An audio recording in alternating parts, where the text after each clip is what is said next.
지적 장애를 앓고 있는 듯한 한 남자가 어떤 프랜차이즈 매장에 주문한 음식을 받으러 방문했습니다. 그 남자는 더듬거리는 말투로 말합니다. 기다리세요. 여성 점원은 짜증스럽다는 듯이 나리선 목소리로 대답하죠. 그럼 가시던가 마음대로 하세요. 점심시간이라 분주한 점원의 사정도 이해가 되기도 했지만 안타까웠습니다. 조금 이해해주고 배려해줬으면 어땠을까. 점원의 태도에 인상을 찌푸리게 되었죠. 인간은 타인에 대한 배려와 공감조차도 편견, 고정관념에서 자유롭지 못합니다. 자기의 기준에서 벗어난 기이하거나 규격 외의 행동에 대해서는 차가울 정도로 냉랭한 태도를 보이곤 하죠. 우리는 간혹 정신, 신경질환 환자를 미친 사람, 범죄자, 공포의 시선으로 바라보곤 합니다. 그런 의미에서 이번 에피소드 준비했습니다. 로봇에 탑승한 주인공 파일럿이 악당과 결혼할 위기에 처한 자기 친동생을 구하는 장면인데요. 주인공 파일럿은 자신의 신경계와 직접 연결되지 않았는데도 버튼이나 레버만으로도 기체를 마치 자기 몸처럼 세밀하게 조종합니다. 이런 능력, 감각은 기체의 성능이 아무리 뛰어나도 거부하기가 힘들 겁니다. 공격에 대한 감지나 기체가 지면에 닿았을 때 밸런스 조정 등은 성능에 따라 거부가 가능하겠지만 기체를 자기 몸처럼 다루는 이 감각은 오로지 파일럿의 능력에 의존할 수밖에 없죠. 왜 뜬금없이 애니메이션 얘기를 하느냐 하면 오늘 이야기는 인간에게 필수적인 어떤 감각에 대한 것이기 때문입니다. 인간에게는 누가 보더라도 분명히 존재한다고 느낄 수 있는 오감 외에 숨겨진 또 다른 감각이 있습니다. 이를 고유 감각이라고 합니다. 몸이 거기 있다는 감각, 의심하는 것 자체가 의심스러운 감각이 고유 감각입니다. 몸이 자기의 것임을 느낄 수 있는 감각을 말하는데 애초에 상상만으로는 고유 감각의 부재를 느끼기는 아주 어려워요. 책상 위에 널브러진 물건들을 하나하나 신경 쓰지 않아도 우리가 일하는데 아무런 지장이 없는 것처럼 몸을 움직이는 일은 저절로 이루어지는 데다 아주 익숙한 일이기 때문에 보통은 아무도 신경 쓰지 않습니다. 무슨 말인지 이해가 잘 안 가시죠? 실제로 말로 표현하기가 어려운 감각이기 때문입니다. 크리스티나는 컴퓨터 프로그래머로 일하면서 학기와 승마를 즐기는 활발하고 교양 넘치는 27살의 여성이었습니다. 두 아이의 엄마이기도 한 그녀는 행복한 나날을 보내고 있었죠. 그러던 어느 날 복통이 찾아와 섹스 교수가 근무하고 있던 병원을 찾아가 보니 의사는 담석이 있으니 쓸개 제거 수술을 받아야 한다고 말합니다. 그래서 그녀는 수술 4일 전에 미리 입원해 감염 예방을 위해 항생제를 투여받았습니다. 당연한 예방 조치였으니 영리한 그녀는 별 걱정하지 않고 수술 날짜를 기다리고 있었죠. 그런데 그녀는 수술 전날이라 불안했는지 생각만 해도 소름 끼치는 악몽을 꿨습니다. 섹스 선생님, 너무나 기분 나쁜 꿈을 꿨어요. 땅을 딛고 있지 않은 것처럼 발밑이 여전했어요. 물건을 들고 있던 손에 아무 느낌도 없고 손이 흐느적거려 들고 있던 물건들을 전부 바닥에 떨어뜨리고 말았어요. 꿈이 너무 불길해서 견딜 수가 없어요. 수술 전에 보이는 불안 증세입니다. 많은 환자에게서 흔히 나타나는 증상입니다. 같이 왔던 정신과 의사가 흔하게 봐왔던 반응이라는 듯이 말했습니다. 의사들이 돌아간 얼마 후 그녀는 침대에서 일어나 걸어보았습니다. 그런데 꿈이 현실이 되어버렸습니다. 꿈을 꾼 탓인지 걷는 걸 의식하면 팔 아래가 허전해 걸음걸이가 흐느적거리면서 어색하게 되어버렸어요. 손에 든 물건들도 계속 떨어뜨리고 말았죠. 정신과 의사를 다시 호출했습니다. 의사는 왜 자꾸 불러대느냐는 듯이 짜증스러운 표정과 말투로 말했습니다. 전형적인 전환장애입니다. 수술에 대한 스트레스로 인한 불안 히스테리입니다. 한동안은 계속 그럴 겁니다. 심리 상담을 받아보세요.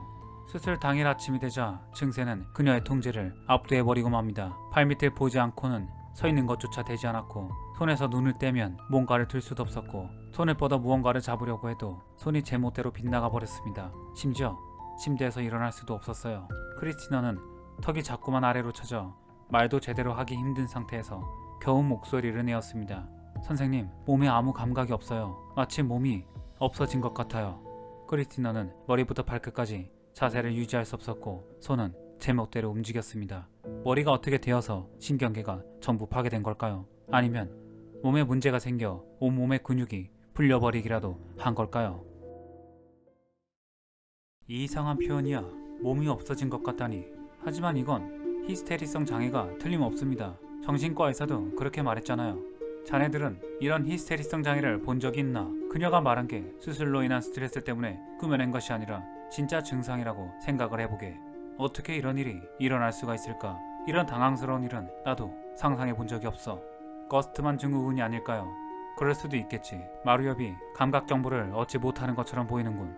감각 검사와 뇌기능 검사 결과 마루엽 자체는 기능을 했지만 함께 기능을 해야 할 고유 감각 전체가 손상된 것으로 보였습니다.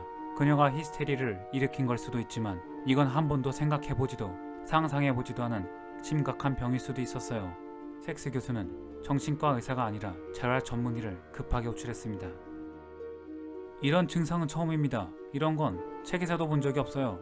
촉각, 온도, 통증에 대한 감각은 둔해졌는데 심각한 건 교수님의 말씀처럼 고유 감각이 몽땅 없어졌다는 겁니다. 오후가 되자 크리스티너는 몸을 움직이지도 못하고 소리도 내지 못한 채 가만히 누워있기만 했습니다. 인공호흡기를 써야 할 정도로 호흡도 거칠어졌습니다. 척수의 검사 결과 일종의 급성 다발신경염인 것으로 밝혀졌어요. 그녀의 증상이 특이한 건 단순히 운동장애가 나타나는 길랭발의 증후군과는 달리 증상이 일어나는 부위가 매우 한정적이라는 데 있었습니다. 하필 그 부위가 고유 감각에 관여하는 신경섬유의 손상이었던 것이죠. 수술은 연기되었습니다. 이 상태에서 수술을 감행한다는 건 그녀의 목숨을 위협하는 짓이었죠. 나을 수 있을까요? 잘 모르겠습니다. 한번 잃어버린 고유 감각을 되살릴 방법은 없었습니다. 섹스 교수는 자신의 경험에 근거해 최대한 객관적이고 자세하게 설명을 해주는 것 말고는 해줄 수 있는 게 없었어요. 우리 몸의 감각은 시각, 평형을 유지하는 전정기관, 고유 감각으로 이루어져 있어요. 당신은 세 개의 감각 중에 하나를 잃어버린 것이죠.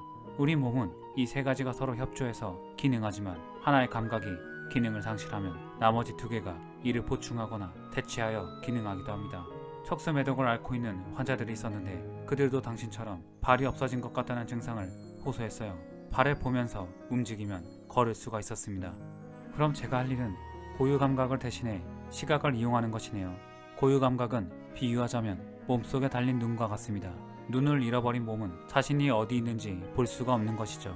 이제부터는 잃어버린 몸속에 있는 눈이 아니라 진짜 눈을 이용하는 것만이 그녀가 계속 삶을 살아갈 유일한 길이었습니다. 예, 맞습니다. 이러다가는 환자분이 생리학자가 되시겠는걸요. 생리학자가 되어야겠어요. 생리학적 기능이 잘못되었고 게다가 자연적으로 나아질 리도 전혀 없으니까요. 그녀가 이렇듯 강한 정신력을 가지고 있던 건 천만다행한 일이었습니다. 척수액은 곧 정상적으로 돌아왔지만 섹스 교수가 8년 후에 그녀를 진찰했을 때도 고유 감각은 전혀 회복되지 않았기 때문이었죠. 크리스티너는 병에 걸린 직후에는 공포와 절망에 빠진 나머지 일주일 동안 어떤 음식도 먹지 않고 잠만 잤습니다. 어떤 강인한 정신력을 가진 인간도 마찬가지였을 거예요. 자연적으로 치유될 가능성은 전혀 없는 상황에서 남은 평생을 몸이 사라졌다는 감각 속에서 동작 하나하나, 손가락 하나 까딱하는 것조차 힘겹게 의식하면서 살아가야 하는 인생은 얼마나 비참한 일일까요? 그토록 비참한 병에 걸린 후 한 달이 지나도록 크리스티너는 마치 정교하게 만들어진 도자기 인형처럼 몸을 일으키지도 못한 채 누워만 있었어요. 그러나 3개월 후 그녀가 자신 있게 침대에서 몸을 일으키는 모습을 보고 섹스 교수는 깜짝 놀랐습니다. 그녀가 삶의 의지를 회복하고 다시 움직이기 시작한 겁니다. 자연스러운 자세가 아닌 억지로 만들어낸 부자연스러운 자세였지만 말입니다. 작은 움직임에도 각 부위를 눈으로 보며 움직임을 확인해야 했습니다. 처음에는 아주 신중하게 의식해야 가능한 일이었지만 점차 무의식 중에 자동적으로 사용할 수 있게 되었습니다. 행동 하나에 기술 하나를 습득해 나가며 익혀 나갔습니다. 점차 이런 기술들은 그녀의 절박함에 부응해 제2의 천성처럼 익숙해지게 됩니다. 물론 여전히 의식적으로 조절하는 몸의 움직임은 부자연스럽게 짝이 없었고 눈으로 보지 않으면 아무것도 하지 못하는 것은 변함이 없었죠. 눈을 감으면 지금까지 하던 행동이 순식간에 무너져버리기 일쑤였습니다. 그럼에도 이런 변화들에 크리스티너와 섹스 교수는 기쁨과 놀라움을 동시에 느꼈어요.